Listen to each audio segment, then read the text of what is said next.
ఒక వృద్ధుడు tea stall దగ్గర కూర్చొని ఉన్నాడు. అతని ప్రక్కన ఒక యువకుడు ల్యాప్టాప్లో పనిచేస్తూ ఉన్నాడు. ఆ ముసలాయన ఆ యువకుడిని, బాబు నాకు ఫేస్బుక్లో ఒక అకౌంట్ని క్రియేట్ చేసి ఇస్తావా అని అడుగుతాడు. ఆ యువకుడు సరే చేసి ఇస్తానంటాడు. ఆ ముసలాయన అకౌంట్ ఒక అమ్మాయి పేరు మీద ఓపెన్ చేయి అంటాడు. యువకుడు ఆశ్చర్యపోయి ఫేక్ అకౌంట్ ఎందుకని అడుగుతాడు. ముందు నువ్వు అకౌంట్ క్రియేట్ చేయి, తర్వాత చెప్తానంటాడు. ఆ యువకుడు అకౌంట్ క్రియేట్ చేశాడు. ప్రొఫైల్ ఫోటో ఏది పెట్టాలని అడిగితే గూగుల్లో సెర్చ్ చేసి ఒక అమ్మాయి ఫోటో పెట్టంటాడు. ఫేస్బుక్లో నా కొడుకు పేరు సెర్చ్ చేసి అతనికి ఫ్రెండ్ రిక్వెస్ట్ పంపించు అంటాడు. అంతా చేసిన తర్వాత ఆ యువకుడు మీరు ఎందుకు ఇలా చేస్తున్నారని అడుగుతాడు. ముసలాయన ఏడుస్తూ, బాబు మాకు ఒకే ఒక కొడుకు, అతడికి పెళ్ళైన తర్వాత భార్య మాటలు విని మా నుండి విడిపోయాడు. నన్ను నా భార్యను వదిలేసి వేరే కాపురం పెట్టుకున్నాడు.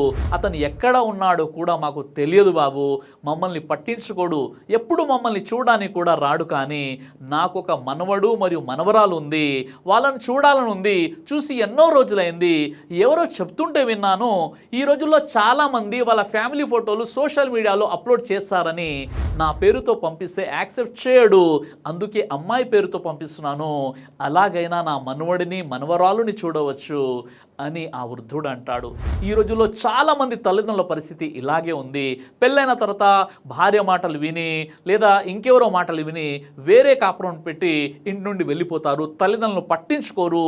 కొంతమంది అయితే సంవత్సరాలు గడిచిపోతున్నా తల్లిదండ్రులు చూడడానికి కూడా వారు రారు. చనిపోయిన తర్వాత వచ్చేసి అందరి ముందు ఏడవడం, వల్ల మాలిన ప్రేమ చూపించడం, ఆ తర్వాత వాళ్ళ పేరు మీద సంవత్సరికాలు చేస్తూ ఉండడం ఎందుకండి? ఒక్కసారి మీరు చెప్పండి. బ్రతికున్నప్పుడు సేవ చేయకుండా చనిపోయిన తర్వాత సంవత్సరికాలు చేసుకోవడం అవసరం అంటారా? మీరే చెప్పండి.